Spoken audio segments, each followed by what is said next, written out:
राम राम जी सभी को। मन्नू को स्कूल भेजने के बाद, हस्बैंड को शॉप पे भेजने के बाद मैं आ गई हूँ अपने घर के काम करने के लिए। आज मुझे करनी है मंदिर की साफ सफाई, कपड़े बदलने थे क्योंकि 1 महीना हो गया है। 1 महीने बाद मैं मंदिर की साफ सफाई कर देती हूँ, कपड़े बदल देती हूँ। मतलब साफ सफाई तो वैसे होती रहती है, लेकिन जो कपड़े वगैरह चेंज करने होते हैं ना, भगवान जी के सब रूप चेंज करके, तो वो मैं मतलब 20-25 दिन या 1 महीने बाद करती हूँ। वैसे 20-25 दिन बाद हो जाता है, लेकिन सर्दियाँ थी तो इस वजह से थोड़ा दिन लेट हो गया। और अभी घर पे फंक्शन है ना, तो मैंने सोचा कि चलो एक एक करके काम करूंगी, तब जाके 2-3 दिन में काम निपटेंगे। मंदिर की साफ सफाई होना बहुत ज्यादा जरूरी है, तो मैंने यहाँ पर मंदिर पर नया वाला सेट चढ़ा दिया है। पहले सारे सब रूप को निकाल लेती हूँ, फिर अच्छे से उनको गीले कपड़े से साफ कर लेती हूँ, फिर सूखे कपड़े से साफ कर देती हूँ, और उसके बाद दूसरे कपड़े पहनाकर अच्छे से सेट कर देती हूँ। ऑलमोस्ट मैं ऐसे ही करती हूँ। अब पता नहीं सब लोग कैसे करते होंगे, लेकिन मैं तो शुरू से ही, जब से मेरी शादी हुई है ना, मैं तब से ऐसे ही करती आ रही हूँ, और शादी से पहले भी अपने घर पे ऐसे ही करती थी। ऑलमोस्ट मंदिर की जो रिस्पॉन्सिबिलिटी होती है ना, कब साफ सफाई की, वो मेरी होती है। बाकी सुबह की जोत वगैरह मम्मी मेरे से पहले ही चला देते हैं, तो उसके बाद मैं पूजा कर लेती हूँ। सारे मंदिर की साफ सफाई हो गई है, और कपड़े अब मंदिर के धोऊंगी वो मैं कल, क्योंकि आज मेरे पास टाइम नहीं है। मुझे बहुत सारे काम करने हैं। उसके बाद घर की झाड़ फूक भी करनी थी। एक दिन छोड़ के एक दिन बाद कर देती हूँ सर्दियों में, और गर्मियों में तो डेली करनी पड़ती है, क्योंकि गर्मियों में धूल मिट्टी बहुत ज्यादा हो जाती है, सर्दियों में इतनी धूल मिट्टी होती नहीं है। तो डेली वाली डस्टिंग करने की वो इतनी ज्यादा जरूरत पड़ती नहीं है। और आज तो मेरे पास बिल्कुल भी टाइम नहीं है। मुझे एक ब्रांड की प्रमोशनल वीडियो भी शूट करनी है, और दूसरा मुझे मार्केट भी जाना है, मुझे ब्लॉग भी एडिट करना है, और बहुत सारे काम है। ऑलरेडी मैं बहुत ज़्यादा लेट हो चुकी हूँ। मेड आंटी भी बहुत लेट आई है। मुझे मार्केट जाना था, तो मैं सोच रही थी कि अब मैं आंटी नहीं आई तो मुझे सारे घर के काम करके जाना पड़ेगा। तो आंटी आए आज 12:30 बजे, इस वजह से मैं मार्केट के लिए भी लेट हो गई। हस्बैंड को फ़ोन किया तो हस्बैंड बोलते हैं कि जब फ्री हो जाएगी तो बताइए, फिर चलेंगे मार्केट। पहले मैं घर के बहुत सारे काम है वो निपटा लूँ। और सबसे बड़ी बात कि मुझे आज सब्जी भी बनानी पड़ गई। नॉर्मली सब्जी मम्मी बना देते हैं, बट आज क्या था ना कि पापा का मन था शलगम का साग खाने का, और शलगम का जो साग होता है ना, वो मन्नू भी नहीं खाता और मन्नू के पापा भी नहीं खाते, मैं तो खा लेती हूँ। लेकिन उनके लिए फिर मुझे अलग से आलू की सब्जी बनानी पड़ी, और पापा ने आज सब्जी बनाई है सुबह शलगम का साग। मतलब दो दो सब्जी आज हमारे घर बन चुकी हैं। तो यहाँ पर काम बढ़ जाता है ना, क्योंकि ये इस टाइम पे मैं अपना दूसरा काम कर लेती हूँ वीडियो का, या फिर कुछ और काम कर लेती हूँ समेटने का घर का। बट यहाँ पर मुझे सब्जी भी बनानी पड़ गई, और फिर हस्बैंड का कॉल आया कि चल मार्केट चलते हैं, फटाफट से रेडी हो जा।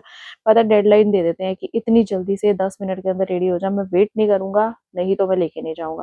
और इसीलिए मैं फटाफट से रेडी हो गई कि भाई ये लोग तो वेट करेंगे नहीं, और फिर मैं जा नहीं पाऊंगी। और फिर मैं रेडी होके बैठी, और मेरे को फोन आ गया कि अब नहीं चल रहे, थोड़ी देर बाद चलेंगे, तो इतने में जो करना है कर ले।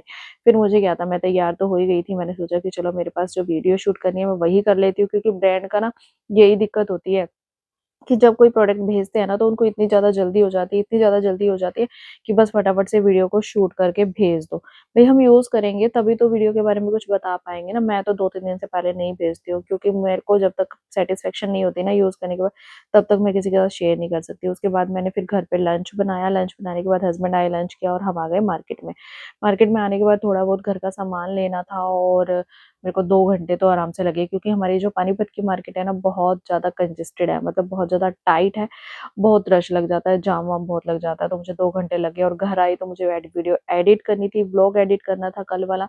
बहुत टाइम था, पहले मैंने आते ब्लॉग एडिट किया, उसके बाद फिर मुझे ध्यान आया भैया 7 बज गए हैं, और अब मेरे पास टाइम कम है, मुझे वीडियो भी एडिट करनी है दूसरे वाली, और साथ में दाल भी बनानी है, और कपड़ों का ढेर लगा हुआ है। तो मैंने क्या किया, फटाफट पहले दाल को बॉईल करने के लिए रख दिया, और मैं आ गई कपड़ों को समेटने के लिए, क्योंकि दाल बॉईल होएगी इतनी देर में, तो मैं फटाफट से कपड़े समेट लेती हूँ। जैसे ही दाल बॉईल हो गई, कपड़े मेरे सिमट गए, उसके बाद मैं आ गई दाल को तड़का लगाने के लिए।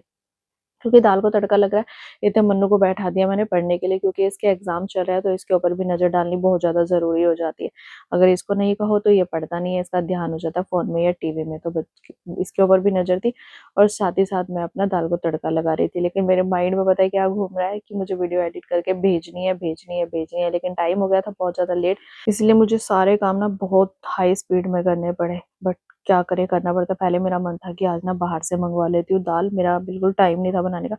फिर मैंने सोचा कि चलो छोड़ो यार, अब ब्रांड कौन सा मेरे को मुंह में डाल देगा कि मतलब मुझे कुछ कह थोड़ी देगा अगर एक दिन भी लेट हो जाएगी वीडियो। बट मेरा यही रहता है कि अगर मेरे पास कोई चीज़ किसी ने काम दिया है ना, तो मेरी कोशिश ही रहती है कि साथ के साथ मैं अपनी रिस्पॉन्सिबिलिटी को ख़त्म करूँ, क्योंकि फिर टेंशन हो जाती है। फिर मैंने दाल बनाई और आ गई मैं कपड़े प्रेस करने के लिए। कपड़े प्रेस करते-करते मुझे लग गया आधा घंटा और मुझसे ना किसी ने कमेंट करके पूछा था कि दीदी आप रोज़ कपड़े प्रेस क्यों करते हो? सर्दियों में तो इतने कपड़े होते भी नहीं। तो मैं आपको बताऊँ भाई होते हैं, हमारे घर में तो हो जाते हैं। मम्मी के सूट होते हैं, हस्बैंड की जीन्स होती है और साथ ही साथ ये जैसे थोड़े बहुत पापा के कपड़े होते हैं, पैंट शर्ट डालते हैं पापा ऑलमोस्ट। तो ये नहीं होता कि सर्दियों में तो कपड़े प्रेस नहीं करेंगे। कपड़े प्रेस करने से ना थोड़े से सेट रहते हैं और लॉन्ग टाइम तक चल भी जाते हैं और अच्छे भी लगते हैं। और मेरी कमर में इतना ज़्यादा दर्द हो रहा था ना, क्योंकि आज मैं चली गई थी मार्केट में और मैंने स्वेटर भी नहीं डाल के गई क्योंकि घर पे ठंड लगती नहीं है। बाहर अपना हीरोइन बन के चली गई। मैंने कहा बाहर भी ठंड नहीं होगी। जैसे ही मैंने एक्टिवा पे स्टार्ट की और इतनी तेज़ हवा लगी और मेरी कमर में दर्द स्टार्ट हो गई। मतलब हीरोइन बनने के चक्कर में कमर की बैंड बज गई। बट क्या करें, अब मैं वापस तो आ नहीं सकती थी क्योंकि मेरे पास इतना ज़्यादा टाइम नहीं होता कि मैं बस आना-जाना करती रहूँ। फटाफट मार्केट गई, काम निपटाए और कमर की बैंड बजवा ली। और फिर अब मैं फ्री हो चुकी हूँ, वीडियो भी मेरी एडिट हो गई है। एक वीडियो रहती है एडिट करनी, वो मैं कल कर लूँगी। अभी हो गया डिनर का टाइम, तो मैं बना रही हूँ खाना क्योंकि कमर में दर्द हो रही है। तो मैंने मन्नू को बोला है कि आके मेरी हेल्प करा दे। मैं फटाफट से खाना बनाती हूँ और तू मुझे फटाफट से ना सबको डाल-डाल के दे दे और खिला दे। तो इतनी हेल्प मेरे साथ ये कर देता है ऑलमोस्ट। इसको पता है कि जब मम्मा की तबीयत खराब होती है तो फिर वही परेशानी भी तो होगी ना, मम्मा अगर बेड पे बिल्कुल पड़ गई तो हेल्प करवाने में ये बिल्कुल ठीक है। और यहाँ पर मैंने इसको जगह सब्जी डाली और ये फटाफट चला गया दादू को देने, रोटी दी नहीं। फिर वापस आया और दादू भी सोच रहे भाई लेके क्यों चला गया है, लेके क्यों चला गया। बाद में फिर हंस रहा था कि मम्मा मैं रोटी तो लेके ही नहीं गया, मैं तो भूल ही गया। मतलब कभी कभी ऐसे हो जाता है, इसको जल्दबाजी होती है ना। तो यहाँ पर मेरा हो चुका है ऑलमोस्ट डिनर और उसके बाद हम तीनों ने बैठ के खाया डिनर। और मेरी कमर में सर्वाइकल का कंधे में बहुत ज़्यादा दर्द हो रही थी। तो इसलिए आज मेरी हिम्मत नहीं थी कि मैं अब रात को वीडियो एडिट कर सकूँ। तो फिर मेरे को यही था कि मैं जो वीडियो मेरे को शूट करी थी ना एक और ब्रांड की थी, क्योंकि एक शॉर्ट बनानी होती है और एक लॉन्ग बनानी होती है। तो लॉन्ग वाली वीडियो बनाने में और एडिट करने में बहुत ज़्यादा टाइम लगता है, तो मैं सुबह करने वाली हूँ। फिलहाल अभी मेरे को बहुत ज़्यादा थकावट हो रही है और मैं करूँगी आराम और आपको मेरी आज की राम नाम। चलो जी, बाय बाय।